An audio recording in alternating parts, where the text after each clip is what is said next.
Welcome guys. So like the thumbnail says, this video is going to be about the 14-foot Saturn Kaboat ZK. We didn't really find much on YouTube about this particular boat. It's their performance version. So we thought we'd put a video out with our thoughts and our experiences with it. Hopefully it paints a bit of a picture for everyone else. Hope you enjoy. Let's talk a bit about this boat. So it's an air floor, air keel, has somewhat of a V on it, which is part of what makes this their performance version. So we wanted to keep the weight more manageable for one person to be able to take it out, put it together, get it going, and then also tear it down and load it again. We don't drive it around on a trailer, we just throw it in the back of our vehicles to use it.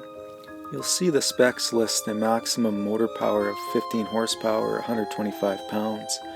We mounted a used 2006 Mercury 8 horsepower, which is the same as a Suzuki.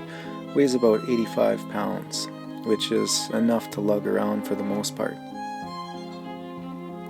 The high pressure inflatable air floor is a good feature for us. It makes the boat lighter, but also provides a pretty good sturdy floor. I would definitely recommend an electric pump for it though. The V keel is part of this performance aspect of the boat. The idea being it will get on step a little bit easier and handle the chop a little bit better.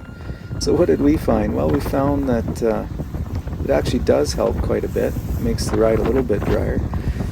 It's not going to be super dry like this video shows here, but in any case it actually moves along pretty good and is a lot better than our last boat.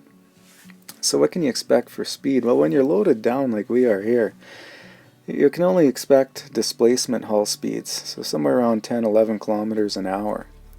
We were able to find pretty consistent, it'll do that on any given day as long as it's not too rough or you're fighting too much of a headwind, which all inflatables are definitely susceptible to.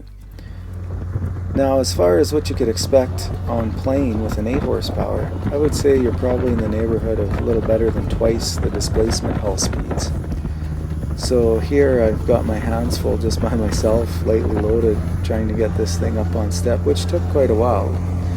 And once you were up and going, no problem.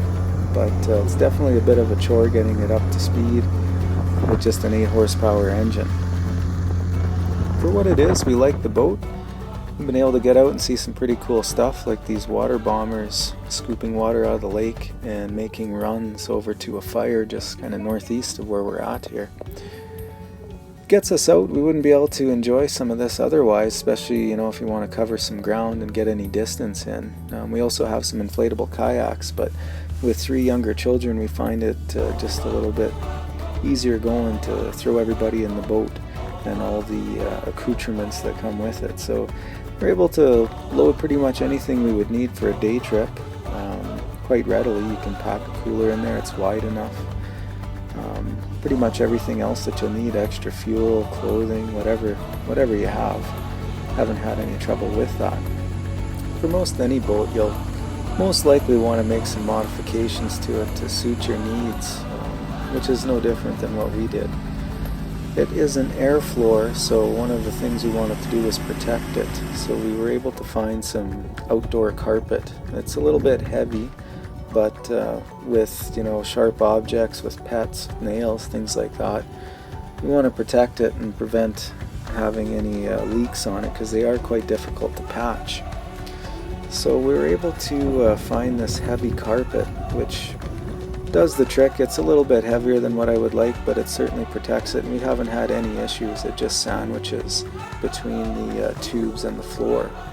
Another thing we did was add some launching wheels, and I would highly recommend that for everyone. Even just for mounting the motor, dismounting it, being able to launch from just about anywhere you can walk up to is a huge bonus. We were able to get the boat in the spring of 2020, ordered it online, shipped fine, everything was well packaged, arrived in fine condition, so we put it to use. We were able to use it throughout the spring, summer, fall, even into early winter.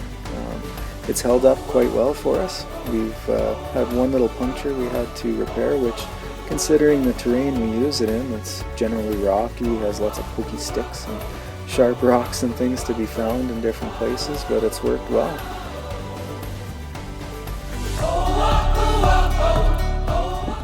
As far as anything I'd like to add, well, it'd be more horsepower, that's for sure. If I could get a new EFI batteryless 15 horse Suzuki or something like that, I would definitely want to try it, but it'd be another 20 pounds, probably about 100 pounds for the motor, just over, but I'm sure it would make a world of difference in the performance. So it's about the only thing I would say otherwise that would be nice to have.